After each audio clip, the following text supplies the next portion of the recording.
success without inner peace is nothing short of a ticking time bomb. The most difficult thing for high performers to admit is that the number one key factor that's been driving our success is fear. I should be doing this, hustle, hustle, hustle. It's crazy because like, when I get in my inner peace and I'm happy, I feel like I'm not driven. I'll win the first 100 meters, but I'll lose the race. Exactly. And once you have that peace as a foundation, and then all your success and everything will allow to enhance it. But the peace has to come first. The next is asking yourself, what's the story and what's the truth? What's up, everybody? I want to thank Lumaflex for sponsoring today's episode, but let's jump into today's conversation and I'll share why I'm so excited to have them as a sponsor later on in the episode. Yeah. It looks like I know you were just starting to sort of get into the talking scene and do all that sort of stuff, but it looks like it's been going nuts for you. Man, it's been really, I've been really blessed, but at the same time, it's all about like exploring the unknown and welcoming that. Actually, right after the last time we have a conversation, I think I was talking to you about I was traveling to Los Angeles the next day. Yeah. And when I was in Los Angeles, I was meeting up with another coach, and I know that he was having an event, and I was just telling him that, hey, I love, his event was teaching about how to be successful. And I say, I would love to be there because you teaching everyone how to be successful, and I'm there to ensure that success will fulfill them and not break them. So it's go hand in hand. We were talking about, and he was loving the idea so much that he said, okay, I want you to speak at my event in January. So we got the first event, and he actually have two events back to back. One week in January on a Saturday, and then the next week on a Thursday.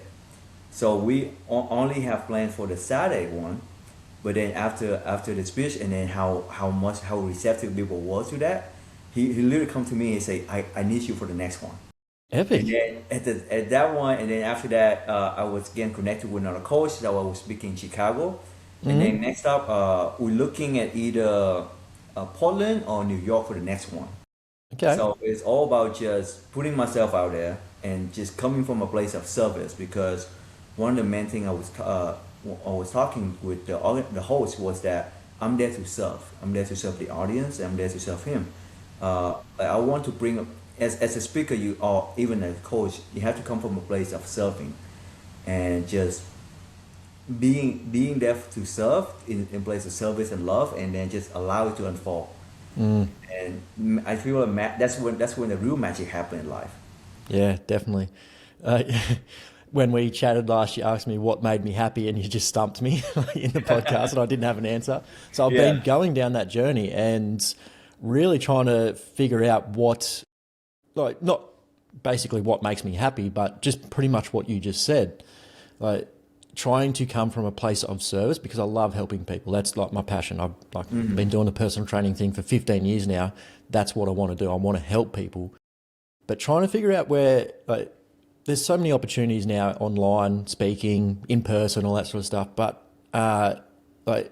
trying to make sure it comes from a place of service and what I want to do, instead of, I guess, what you could, ego. Because ego can come into it and drive things in the wrong direction. So since we chatted last, I've really been trying to figure out what is true to me and what is my ego driving me forwards. So I'd like to before we even go down that path, when you had that speech, that first one in LA, what were you talking about? What was the speech about? The speech was about, the title of my speech is Flow Mastery. The key to peak performance and lasting inner peace. Because last time we were talking about how we were thinking of success and peak performance and inner peace as two separate entities. On the two opposite ends, you either really successful, have the 7-8 figure income, but then you have to sacrifice your inner peace for it. Or if you want true inner peace, you have to reject all material success. And the whole speech is about how we can merge that together. And I started speech by asking the question of, and I could ask you this right now. If I started speech by saying, all I want from you guys is to be honest with me. And I get the room say, okay, we can do that. And I say, okay, who here wants to make millions and millions of dollars? Come on, no need to be humble. Let's be honest, right? And since it's a business conference, everybody want to be success and everybody raise their hand. I say, exactly. But who also want to create impact and bring joy and happiness all around the world? Everybody raise their hand. Of course, we all want to make the place a happier place. And also, as who here also want to be known globally as being the absolute best at what they do?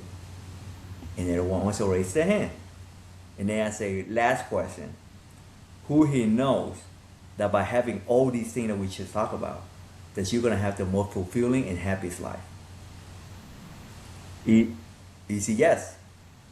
Then I ask, well, what if I told you there was one a man who had all of this and more, yet was still feeling so empty and broken inside that he ended up taking his own life? His name was Robin Williams. Because I remember, and Robin Williams passed away in August 2014. I remember when hearing that news, I was absolutely shocked. Not just because I lost my child idol, but also because I just couldn't understand how could somebody who brought so much joy into this world could feel so much pain inside. And because at the same time I was going through my struggle as well, being 21 years old. But I will always, in the back of my mind, always say, I'm only feeling this misery and this pain because I'm not successful enough. Because I'm not doing what I love, and I'm not bringing impact into the world. Well, how come somebody who does all that and still feel that pain? And that's always been struck a question in me. And it's also, and then not long after that, another news hit is Anthony Bourdain. He's a world-renowned chef, and he's very, very popular in the U.S. who really get paid millions of dollars to travel all around the world and eat these amazing food and experience this amazing culture, exactly what he loved. But he too, in 2018, also took his own life. So that story, and usually I always, celebrity death is something has become a very weird part of our culture, right? But I'm sure in both Australia and in the US, where it happens so often that we hear the news, we mourn, we post a tribute, but then we quickly move on to the next subject. But these two really impact me, like in a very deep way, and I'm sure impact a lot of people too, because it shattered the illusion of success that I have and that many people have. Because Robin and Anthony was at the very peak of success, exactly where we think happiness and fulfillment is supposed to be. But the story shows that success without inner peace is nothing short of a ticking time bomb. Yeah. And that idea of success without inner peace has been almost like my passion, become my passion, because I want to, how can I merge them together? Like how can I have people understand that they don't go against each other, but actually have enhanced each other? That once you have your inner peace and foundation, that's when you have true success. Because then you're not creating from a place of lack, or I need this so I can feel enough, or I can feel significant. But now you can have success from a place of service and love, like we were talking about. Like, I am already whole, but how can I do success where I can serve other people, where I can create even more impact to other people? And I know that I'm doing this success, this accomplishment is not something I need to fulfill me, because that I'm not afraid of losing them as well. So failure stop becoming a fear and just become a part of an experience. Like how can we get to that place? And that was the topic of my speak. Great topic. Love that. And yeah, you're right. When you look at celebrities like that we hold in such high regard, especially Robin Williams, like a comedian, you think of happiness, funny. Yes. When you think of happiness and funniness, like you think of funny things, like comedians like that doing good things. His sketches were great, his movies were great, but have that success, but just still have something missing like that. These are very heartbreaking. And that's I've been battling with that for the last couple of months. Like I was saying at the start there, just trying to come from that point of not needing. I find I probably spend too much time on social media sometimes, and those social pressures of, I should be doing this, hustle, hustle, hustle. It's crazy because when I get in my inner peace and I'm happy, I feel like I'm not driven. Sometimes when I find that happiness, I am just content, and life is amazing. And sometimes when I get in that point, I'm like, well, like, it's sort of like I was trying to think of an analogy for this conversation so that I could have a good example for you. And it's sort of that chip on your shoulder. You know how you get a chip on your shoulder and it's like, I've got it. I don't know if that's an analogy for in America when you have a chip on your shoulder. Yeah. Okay, good. Yeah. It's like that chip on your shoulder that drives you forwards, and it's like, I don't want that to like govern me, or like, you know, that person said that thing, so I've got that chip on my shoulder, so I'm going to prove them wrong and go and achieve that thing and find that success.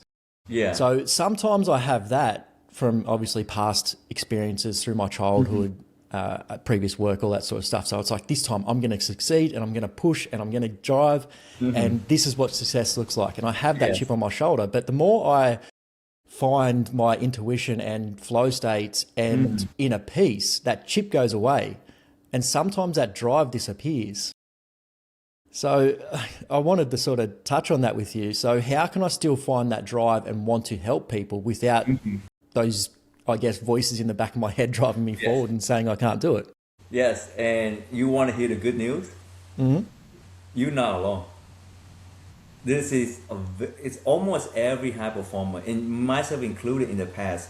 The most difficult thing for high performer to admit is that the number one key factor that's been driving our success is fear. It's fear of not being enough, fear of insignificant, even proving them wrong is coming from a place of fear, because I'm fear that they are right.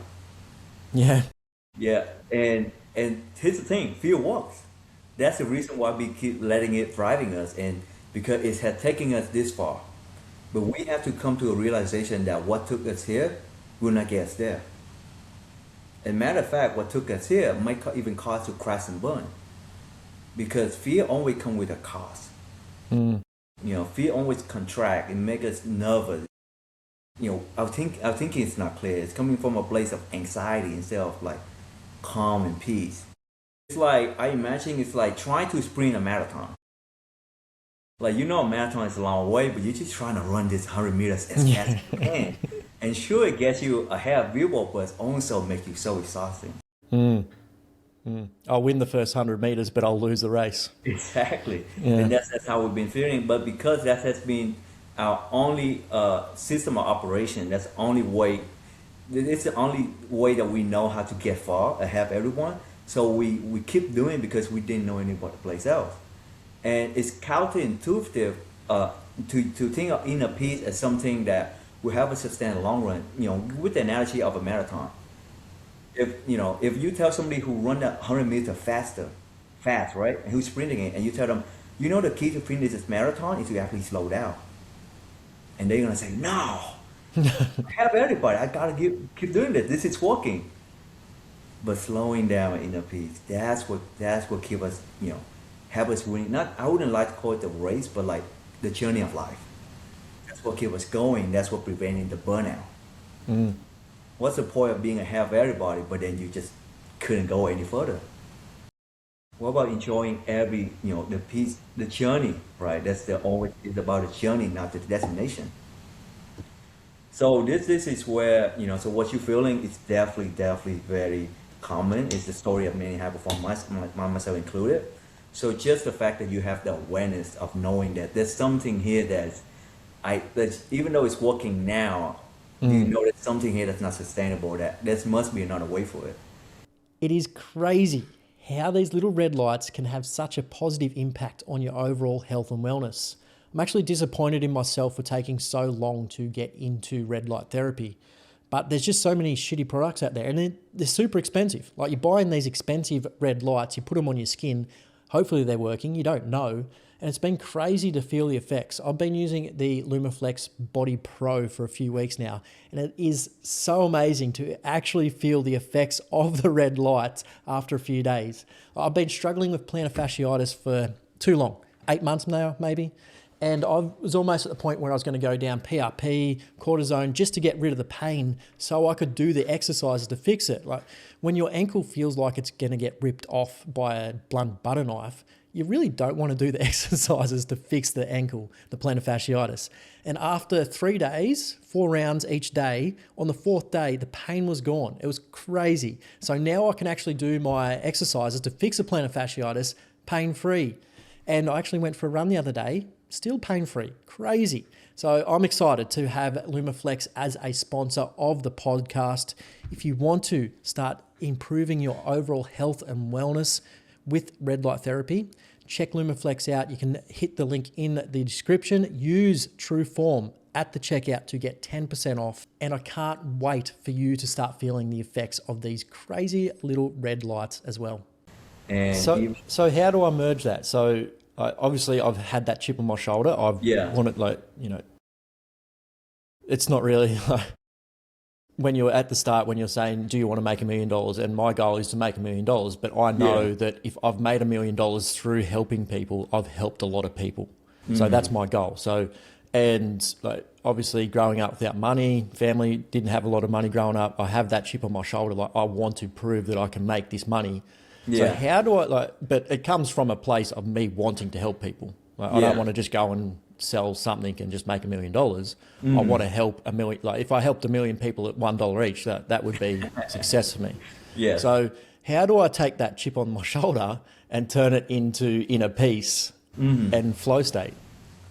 Well, it's all come with first. It's all take with slowing down, right? A lot of time when I know we have so many questions. We just want to get the answer now, and there's a part of us that I need the answer now because I feel like this answer is unlock everything. Once I have this answer, I will just not be stressed anymore, and we're still looking for that piece, that puzzle piece, where it's gonna unlock everything.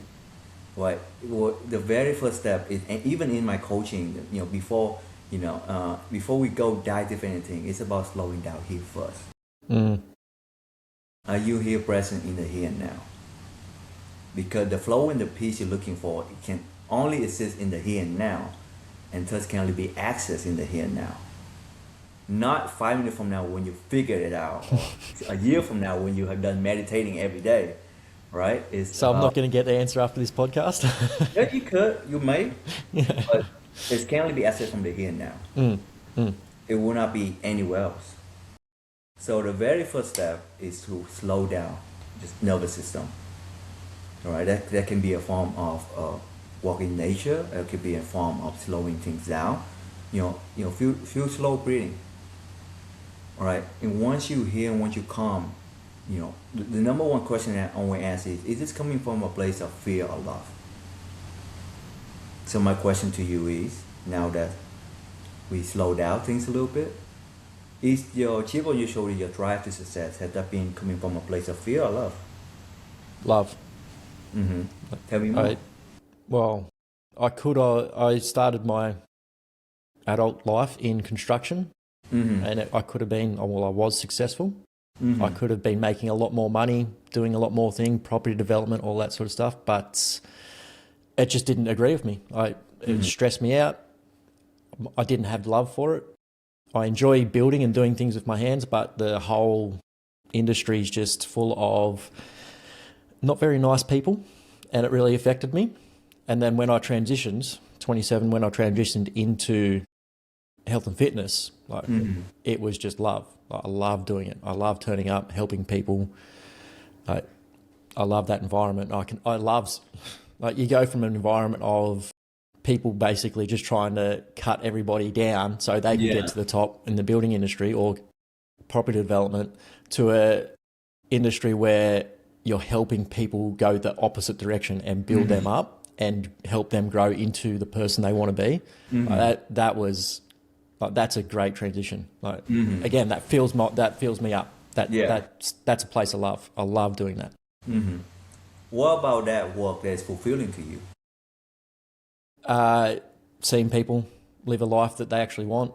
I've seen so many people. I've done so many things and met so many people living a life that they think that's what they want, or they're very unhappy and they know it's not what they want. And they don't know how to change. So even if I can give somebody a good workout and they get a good sweat and they've done something that they didn't think they could do, like say they did a push-up and they've never been able to do a push-up before, and they're like, oh my God, I can do a push-up. It's like, well, what else can I do? You can see that switch flick over, and that feeling, that awareness, I guess you could call it, that's what it is. That's what it's all about. So it seems you're very clear on your why of this work, right? You're very on the purpose of this and how fulfilling that is. So where is the friction coming from?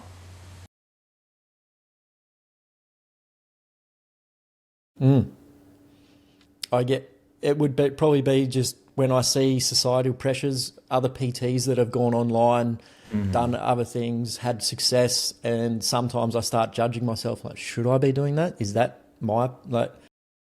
I can see what they've done. Sometimes I'm like, oh, like why don't I have that success?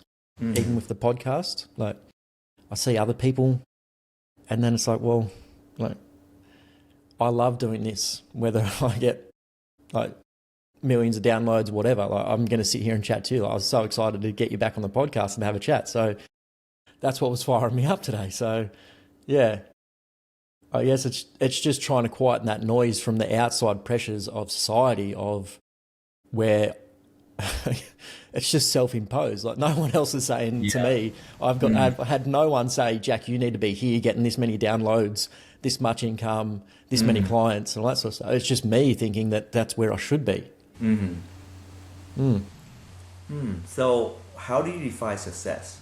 And I don't want to give. I want to be an honest answer, right? Because because the definite success has been the thing that causing friction for you, right? It's the metric. So what are those things? How do you define success?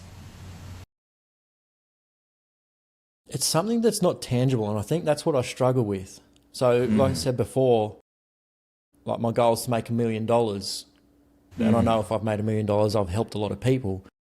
But it's that I know I get success when I have that person be able to do that push-up, and I can see that they've done a push-up for the first time. I don't know how to measure that, and I've always been somebody that's been driven to find hit that next number, be busy, all that sort of stuff. But I can't measure that excitement or that acknowledgement or awareness that person gets from doing a push-up for the first time. Yeah. I see. Well, how about this? How do you have peace in your day-to-day life in every moment? I don't know if I do.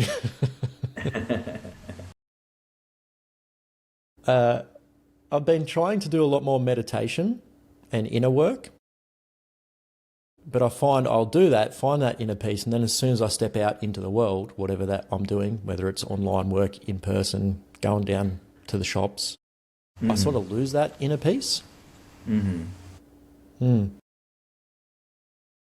Is there a part of you that hoping the success? What do you hope that success will bring to you?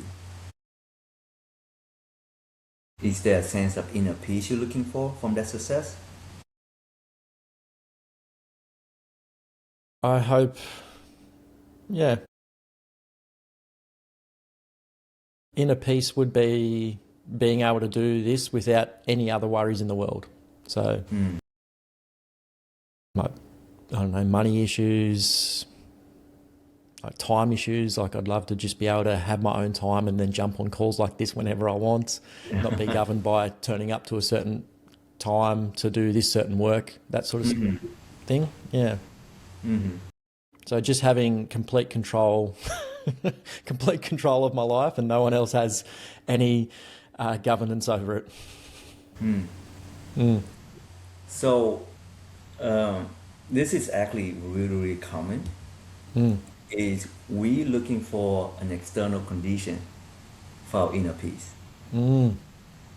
Whether it's that's why one of the things I talk about not only in my space but my coaching is about, I'm not sure you're familiar with, is be, do, have versus have, do, be.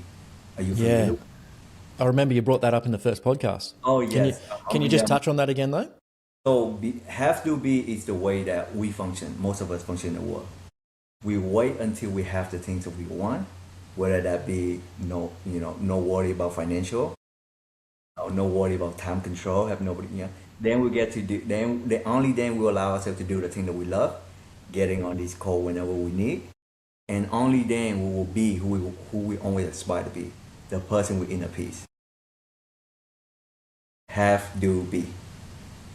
When the true model is you be the person who you aspire to be now, then you do the thing the person will do, and then you will have the life the person will have. Inner peace will not come the moment you get the success or the million dollar from having a million people. The inner peace won't come from that. Inner peace, you're a person who value peace first, and then you do the things the person that will do, and then you will have that success that you're looking for. So we have always been calling living in reverse, and that's the number one key shift in because we always were like, how do we find inner peace? How do we find inner peace? It really comes down to slowing down and the decision of choosing love over fear, and then everything will flow. That is very hard though. As we before I hit record, you were talking about that uncomfortable, going into the unknown and being uncomfortable. And sometimes when you go into that, fear just takes over, and you don't know if it's a place of love or fear, because it's just like uncomfortable. I don't know what's going on. Or your brain or your subconscious is just going, look, just do this. So, how do we get used? Is there a way to get used to that uncomfortableness and be in that flow state? And 100%. Okay. Yeah. So one of the key things, I think, perfect that we talk about this, because I think I have this is the exact analogy I give for my coaching client. Yes. Yeah. The thing that one of the things that really controlling us is our emotion, right? For example, last time we talked about technology addiction. Why do we reach our phone? Are we that addicted to our phone, or are we addicted of avoiding the discomfort? Or even many of us get into a relationship because we're afraid of feeling alone or feeling unworthy of love. So our emotion have always been the driving factor, right? The negative emotion for many things. So the very key thing how to be free of that is we have to practice and integrate letting go. Now, you may ask me, how do we let go of fear? Or how do we let go of uncomfortable anxiety? So the very first step is always bring awareness to it. You cannot let something go without being aware that it's there. Yes? So first step is being aware of that and allow it to be there. One of the things that I do with my client is actually ask, even I can ask you, how does that, feel up that fear of not doing enough to be successful? What does that feel like? Where do you feel that in your body? What emotion, if there's a color, if there's a temperature to it. It may sound odd at first, like, why am I describing the emotion? But once you're doing that, you're stepping out of a place of being identified with the emotion from a place of being the witness of the emotion. Because if you identify with it, how can you let go of something that is a part of you?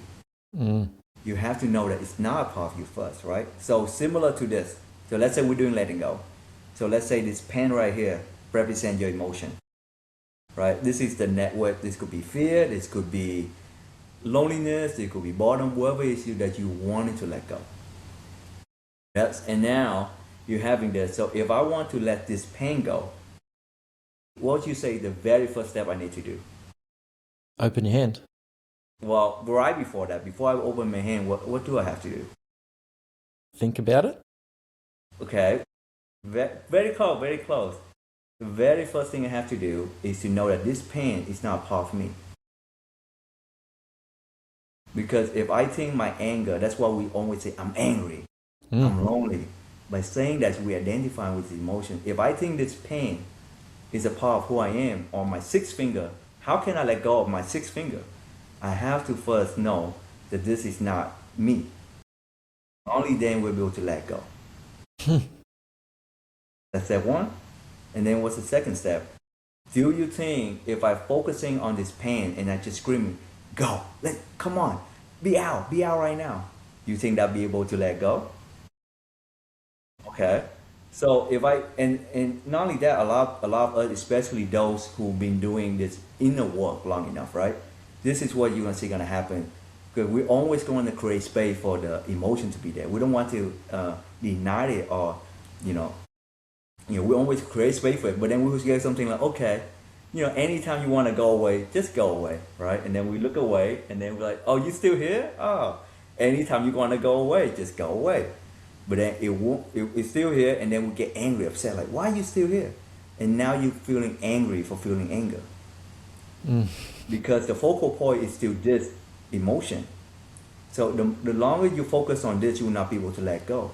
What you need to focus on is you, to relax and relax and relax, and trust that your nervous system will be able to take care of itself, like the gravity.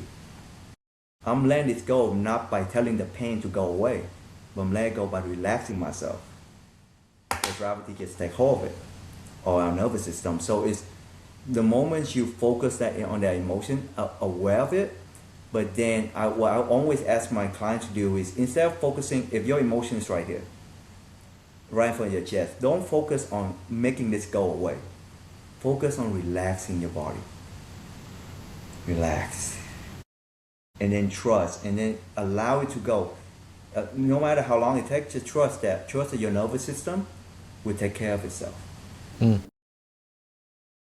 And so you practice that long enough and often enough, and truly living this, and and also, number one thing that a lot of clients who learn about this and very excited about the work of letting go, and then when they try on a really big emotion, right? For example, they get a really big stress at work, and they try to let that go. That's huge emotion, and they couldn't. They say, "Oh, this is not working."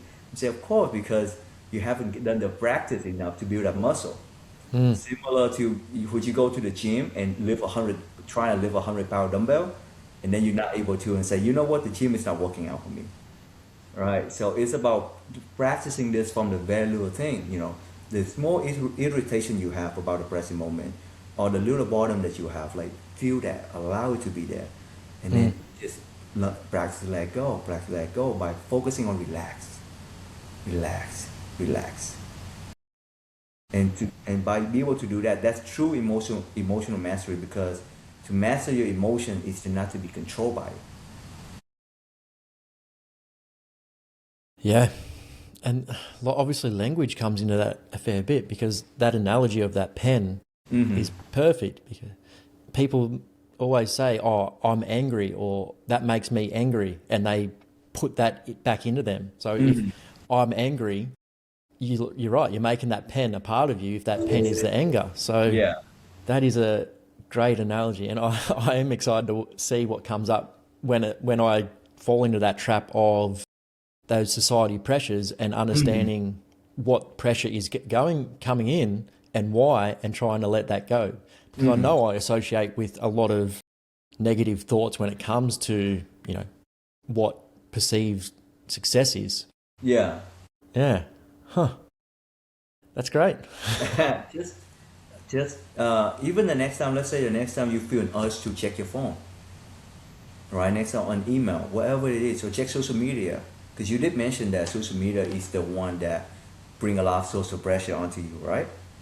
So the next time you feel an urge to that's the easiest. And I always say, a lot of people feel frustrated, like, "Oh, why can't I overcome this phone addiction?" And I always say, man, be grateful for that, because that is perfect practice opportunity. Like, feel that urge coming up, and just like, I am not this urge is not a part of me, and I can let go simply by focusing on relaxing myself, and then allowing whether it come or go. If it stay, let it stay. If this pain doesn't want to fall away, that's not a part of me. So why should I worry about it? Just let it be, and trust that gravity or your nervous system will take care of itself. Having that trust in your own nervous system. Our nervous system is so miraculous. It do 1,000 things in a second that we don't even have awareness of. So trust that it will be able to carry your emotion away.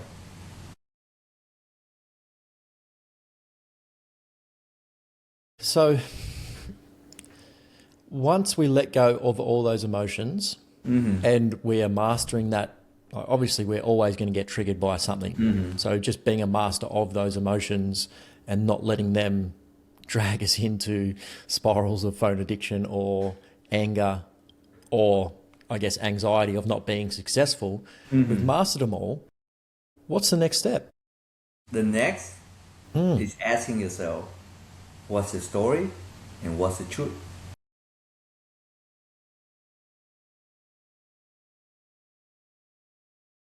So what do you mean by that? So like the story that we've about the emotion. Good, well, emotion come from a story, right? You wouldn't feel an anger if there's not a story that you tell yourself to create that emotion. You don't feel that pressure of, oh, I need to do this without a story. The story could be, I'm not doing enough, or this is the only way to get success. I need to do this to get success. So you know best the story, and you tell your story. I guarantee that you've been telling this story so much that's automatic, that's Yep. kicking right away, and you don't even have to run the whole script for you to kick in that emotion. You could see somebody having a million view, and then already the emotion come. So once we let go, and to let go doesn't mean I want to make sure that because I stress out this point to my client is that it's not the emotion is not the evil. The emotion is not the emotion is a part of life. It's that's the thing to be experienced. I always say, man, what is an honor and a blessing to be able to feel anger, to be able to feel heartbreak. Have you ever feel heartbreak? I think being heartbroken is one of the greatest gifts in life because man, it feels such a unique feeling that you can only get when you are alive. So the emotion is not something because a lot of times you say, I don't want to feel anger right now, or anger and anxiety is the reason why my life is ruined. So we want to make this emotion something that almost like our enemy. But it's not the emotion that's the issue. It's the fact that we are allowing this emotion to control our behavior and our action and our thinking. So the very first step of letting go is also to give love and grace to yourself for having the emotion. When you feel that the anxiety, the anxiousness of being success, I want to know that comes from a place of love because you want to help people so much that you want to be so successful that you can have more. So give yourself grace and love for having the emotion is number one key. And number two is examine what has been the story that the subconscious mind have been telling, that we have been telling ourselves to create this emotion. So for you, what has been the story when you think about the pressure to be successful?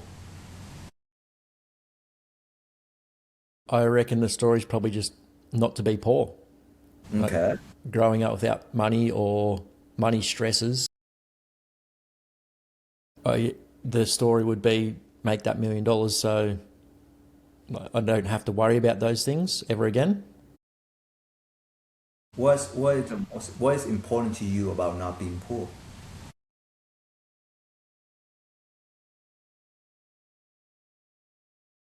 See, this is where I don't know because honestly, if I lost everything, I'd be happy to just go to a beach somewhere and just surf, live on the beach, fish, and just surf for the rest of my life. I'd be happy doing that as well. Yeah. So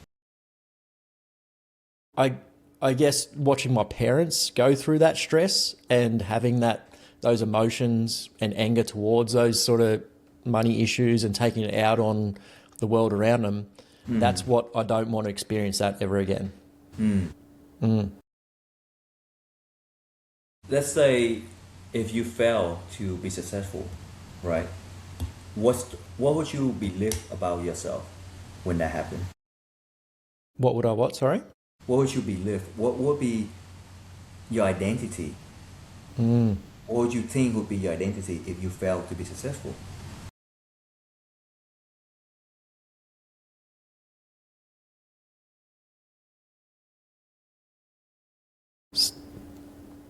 So my identity I already see as somebody that helps somebody. So I don't really need success in a money sense to do that. Yeah. So very interesting because it seems like you know. But I think you know on the intellectual level that your identity is not tied to success. Your identity is tied to helping other people. That's what brings you joy and happiness and fulfillment. And I can see you have a very big heart. And I can see in every interview you bring that energy into whoever you're interviewing.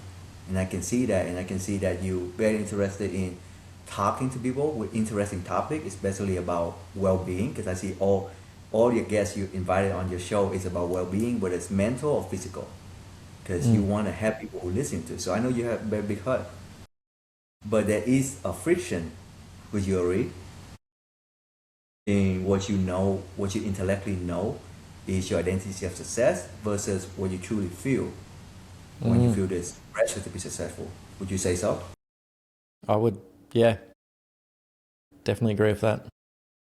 So what is the friction?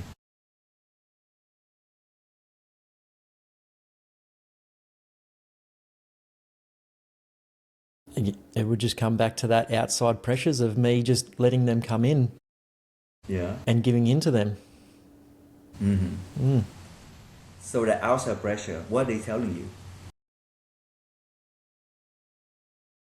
Well, it would be the same thing. It's not necessarily that I have people saying this to me, but me being 38, almost 40, single, haven't got kids, not married, haven't got the house, all that sort of stuff. I haven't got the traditional setup that people normally go for. So I sort of see that and go, is that success? Like the millions of dollars, kids, wife, house, cars, boats. And then I think I let that come in too much. But that's not what those material things, I know kids and a wife isn't material things, but the house and the boats and the cars, they're material things. I know they're not what I consider success, but I see other people with them, I'm like, oh, they must be successful. Yeah. See, and that's exactly what you're describing is that friction of like knowing your own identity, but also have, because when we say social pressure, like we're saying, nobody's telling you these things, but it is a story we tell ourselves.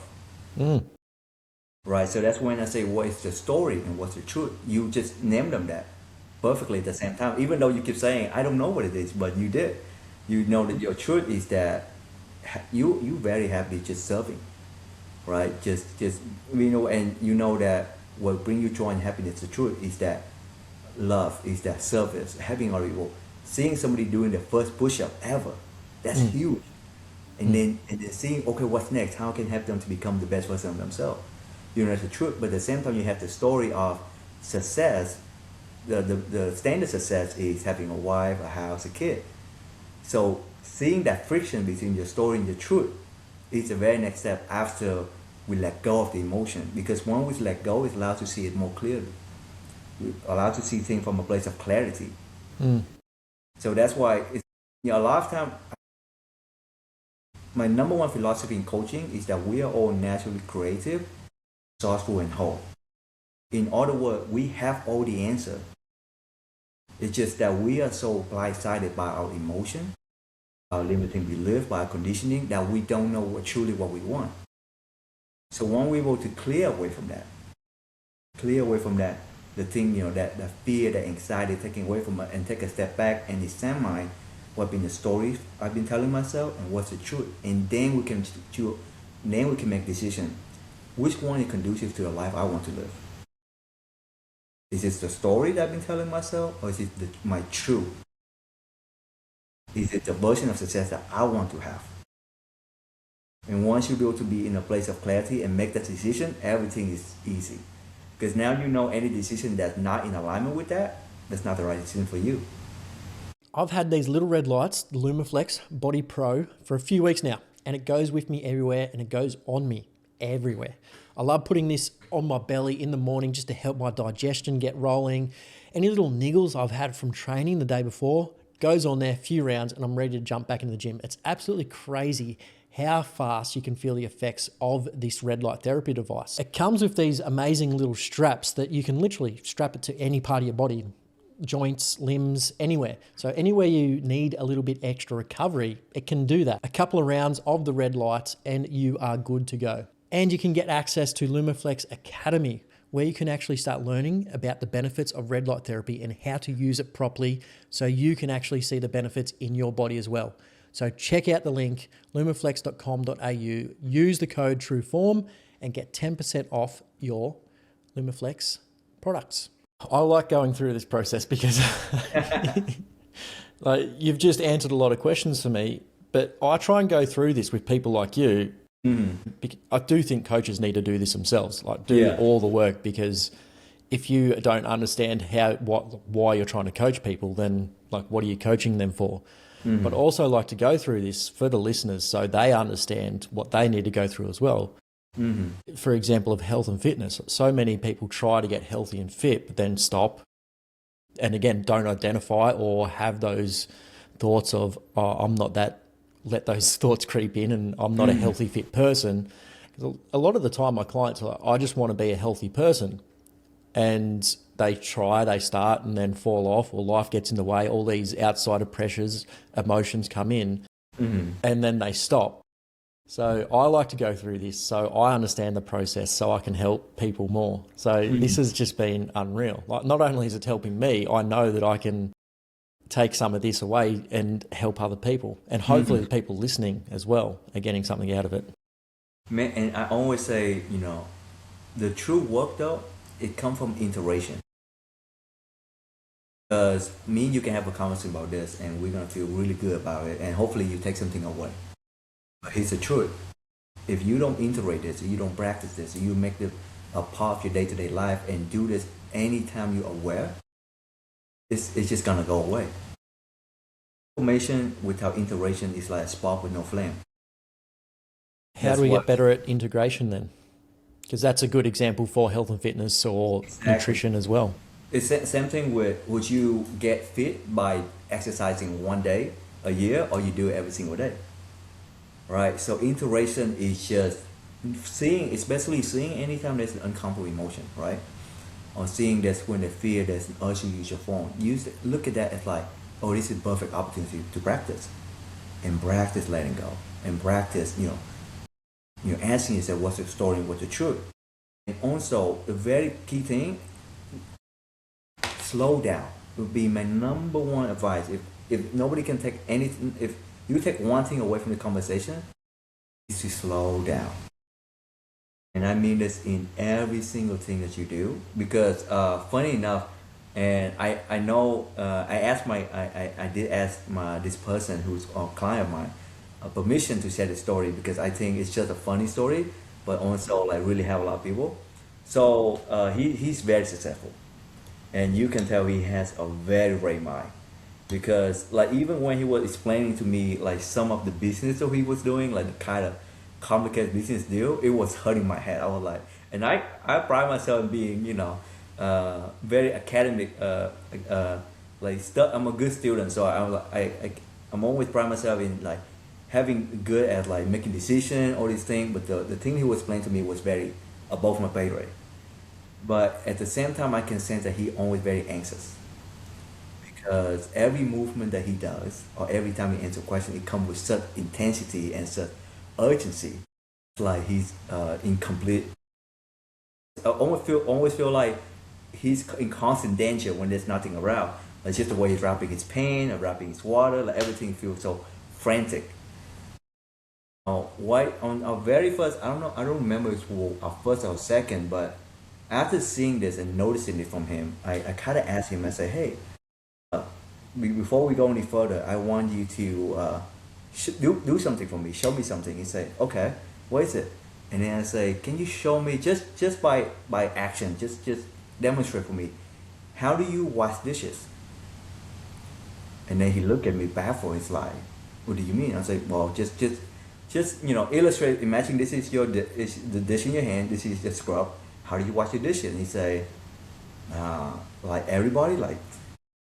And I said, why are you in rust in washing your dishes? And he say, because I don't like washing dishes. I want to wash it so fast so I can get to the next moment, so I can lay down the couch. And then I said, okay, but when you lay down the couch, are you at peace? I'm like, no, because then I will be thinking about, the next thing I got to do. And so it's always a constant of, in this moment, but always trying to get to the next moment. So I tell him this, I say, the only integration I want for you this week is the next time you wash dishes, wash it as slow as you can and actually enjoy it. Because when you do, we always do things in such a frantic, and then we in a frantic way, and then we ask ourselves, why do I always feel nervous? Because we never let our nervous system rest. We always just do it like this with writing note like this, typing email. Everything is such urgency and so it's like we're always in emergency. So when you do that, your nervous system is always activated, and it's very easy for everything to trigger you. A little, the story you tell yourself, they become so much more powerful, and they become, they trigger so much big emotion because you're always in a, in a fight or flight. So I always say, just slow down. The next time you brush your teeth, slow down and enjoy it. Washing dishes, just slow down. Going for a walk. You walk from your bedroom to your kitchen, slow it down. And from that place of really enjoying the present moment and just slowing things down and allow your nervous system to rest. And I promise you, you feel amazing doing this. You will feel like, I don't know why I'm in sort of rush. It's nothing hurrying me, but just slow it down. And by having that foundation, that will make the interaction become a lot easier. Because when you already have that calmness, then it's easy to let go. Then it's easy to examine what's the story and what's the truth. So number one is interaction. And the very key thing of interaction, the very foundation of it is slowing things down. It's so true. Like, we got so many devices now. We got so many services just to get things done so much faster. Like, you can get vacuum dishwasher, like a machine that washes your dishes. You can get food delivered to your house. You don't have to go to the supermarket or shops anymore to buy the food. It just gets delivered to your house. You can even get it like pre-made, so you don't even have to cook anymore. Yeah. And it's like, you do all these things to get more time, but then what are you doing with that time? Exactly. Exactly. Yeah. And I say the hustle culture. It's like a lot of people are like, you got to make enough money so then you can pay somebody to cook your food or clean your house, and then you don't have to do it and use that time to be more productive. And I'm sort of like, well, why? I actually enjoy doing those things because it does slow me down. It gives me time to think. But it just gives your body an opportunity just to slow down. You're moving still. You're still doing something, but you can think. It's not hard to do. So your brain just goes into that processing of all your thoughts, thinking of things. So you're just given that. Yeah, I 100% agree. And I do that automatically anyway. I love doing that sort of stuff. So that is a great way and a good thing to start implementing in your day-to-day life. And man, it's integration is that simple. Like, even you don't have to try and let go. I promise you, if you have that foundation of slowing things down, you are much more aware of the emotion that arise and become much more easy for you to acknowledge it and then to just simply let go. Right? And it's also come from, what determine our action is also the meaning we give to it. Like, if we give the meaning of slowing down, this is a waste of my time, or I have better things to do, or like washing dishes is a chore, like, but then we won't want to do it because that's in my mind. That's what we think of it. But like what you're saying, you enjoy it because the meaning you give it, that it gives you a time of an activity where you're still moving, but able to think, able to slow down, and kind of like a lot of time people who love going to the gym, as you can relate to this. I love going to the gym because to me the meaning I give it is it's almost like my physical therapy, a physical version of like fueling my body, having build up my body connection, and also a place for me to like decompress for whatever going on in my life. So that's the meaning I give it. But if the meaning I used to give it before I enjoyed working out was that, oh, this is so much work, this takes so much energy from me, I'm so tired of it. So by changing the meaning you give to something will also change how you feel it and also change your action. So that's another tip I would invite people, like redefine slowing down. You are not slowing down. Slowing down is not going to be a waste of your time. Slowing down is going to help you get a lot further and have to be more fulfilled and at peace in life. Once you really understand that and not just saying it, but really be living it, I promise you, integration and slowing down will become a natural part of your life. It's not something you have to force yourself to do. two things there. I did a post the other day about working out with no music, or working out is a perfect time just to disconnect from everything, not have any inputs, and it's almost all outputs from you and your brain. So for everybody listening, just you don't have to be on your phone at the gym listening to something.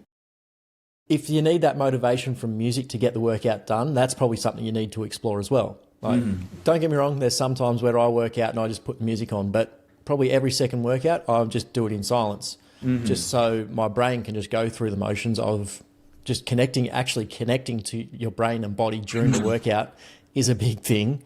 Because if you've got all these inputs or you're watching stuff on your phone in between sets, you're not connected at all. But it's just a good opportunity because you can't do anything else other than work out. You've allowed that time to work out. So just get rid of all the inputs and just be with yourself and lift some weights or do some cardio. Yeah, 100%. I think a lot of people are scared of that, and that's uncomfortable because they have to be with themselves. But and that's also the reason why. I mean, we listen to music when we're working out because we're afraid of the discomfort that come with, right? And that's the same reason why we get on our phone, right? It's the boredom that we're afraid of. And I was just having right before this was a coaching session where we talked in depth about this. And the definition of boredom that I give my client was that boredom is a fear of the present moment. And we have never even give ourselves the chance to just sit there and do nothing, and we don't even know what's that like. So uncomfortability is a very underexplored emotion.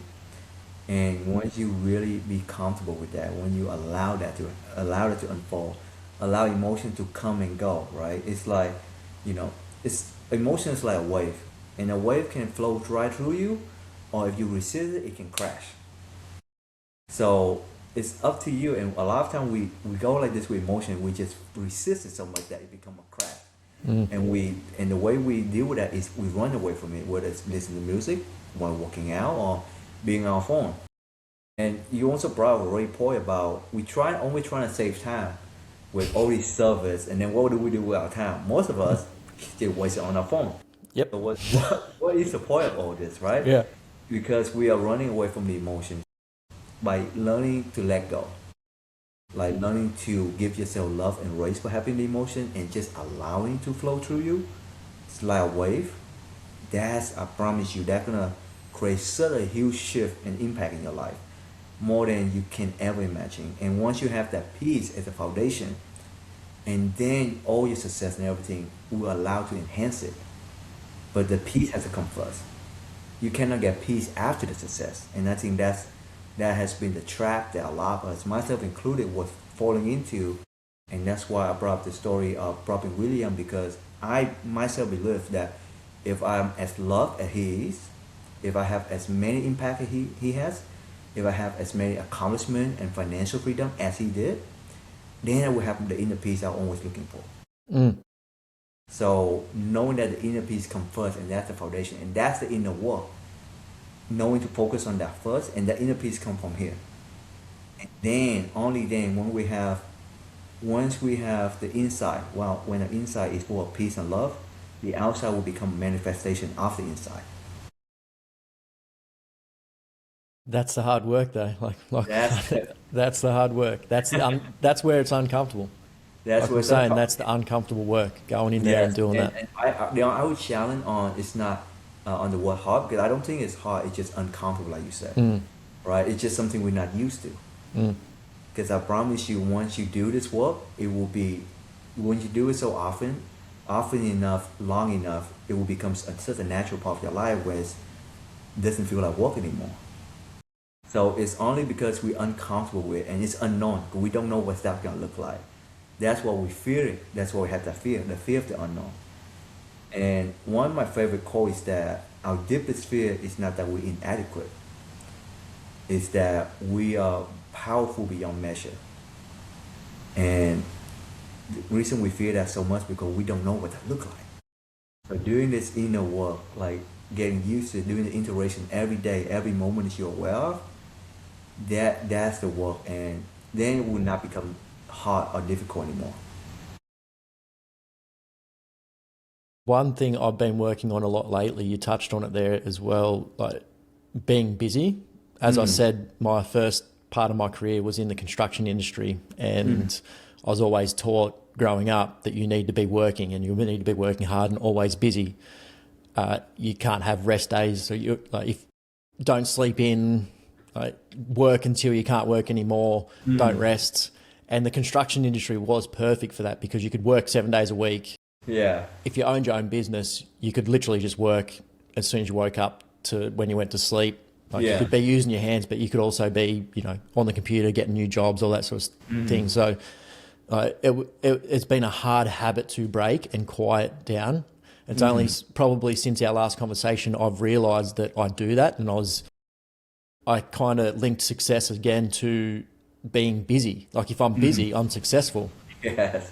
But the busy, it's been a weird arc and a weird realisation for me. The busier I was, the less productive I was, the less money I was making, the less people I was helping. But as soon as I quietened down, understood that, and I was having this conversation yesterday with somebody how it's hard to explain that sometimes working is just me sitting there in silence thinking. And that's me. Sometimes that's just me working and just processing everything so I can get in that creative zone. And people look at you like, you're not working, you're just sitting there. And that's been a hard habit, belief to break. And then now going through that. But then last probably month or so, I've been back in that busy zone and trying to feel every time, like be busy. So it's funny to see how the arc goes from not being as busy, being more successful, helping more people, making more money, and then being busy, my calendar's blocked out completely, and having less. It's been a fun and annoying lesson to learn. Yes, and hey, you already doing the difficult work is having that awareness. Just by sitting back and like really examine. Like I can tell that you very the word retrospective, reflective person. I don't know if that's the right word to use, but like you notice this pattern, and you notice that hey, I'm doing a lot, but I'm having less, and I'm not feeling it fulfilled.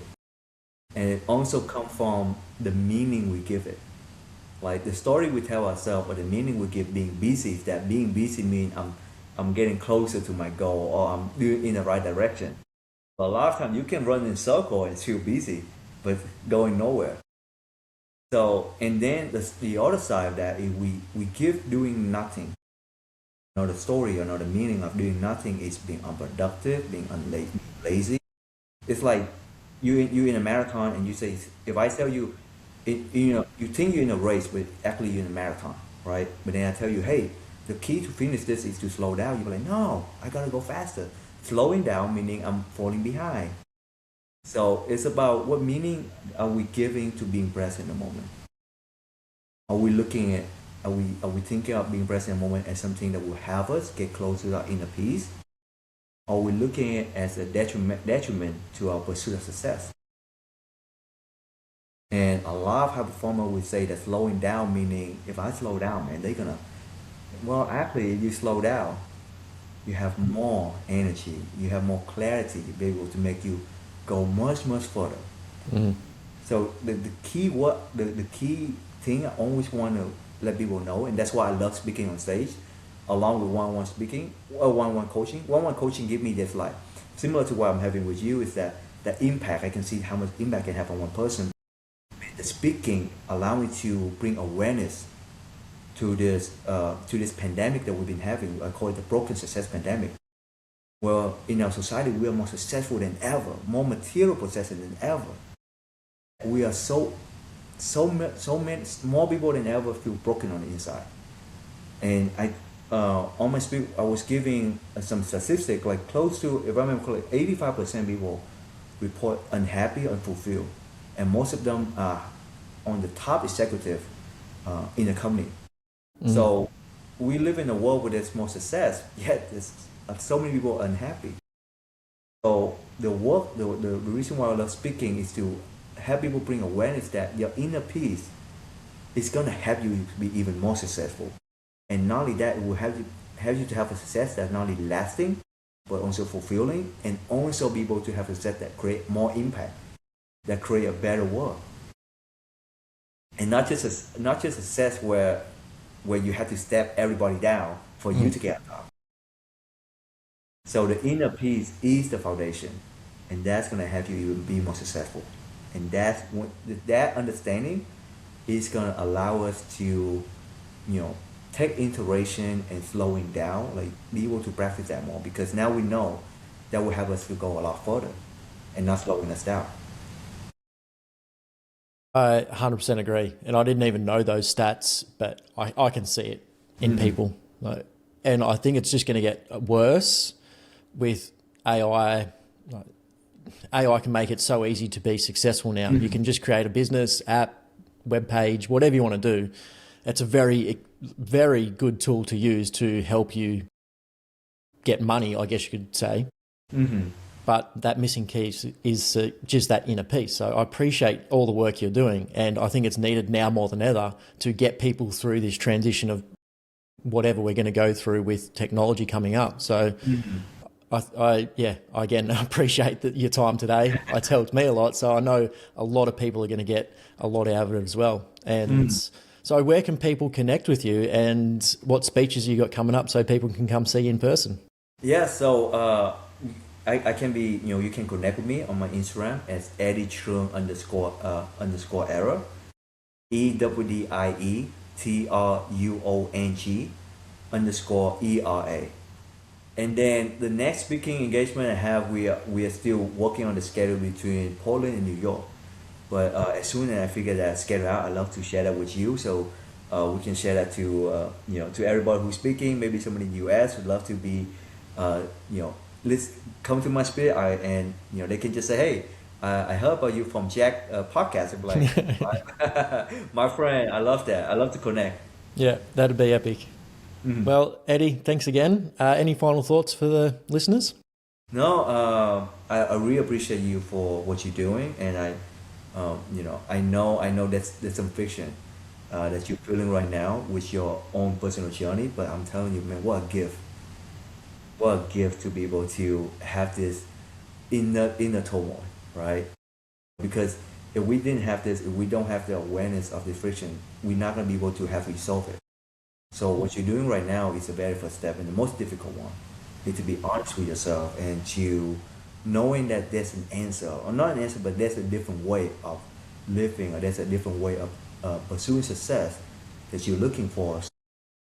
All I can tell you is to keep on going, and give yourself love and grace in the process, because it's going to be uncomfortable. If it's not uncomfortable, it wouldn't be worth it, but that's the beauty of it, right? Yep. 100%. And I'm excited to see where I'll be in another 6 months. Like, it was almost, maybe 6 months before, first time I spoke to you. So maybe every 6 to 12 months we can jump on a call. Hey, but let's do it. Am I the first repeating guest, or there have been repeating guests before? There has been repeating guests, but Okay. not many. Not many. What's the record? I want to wreck that record.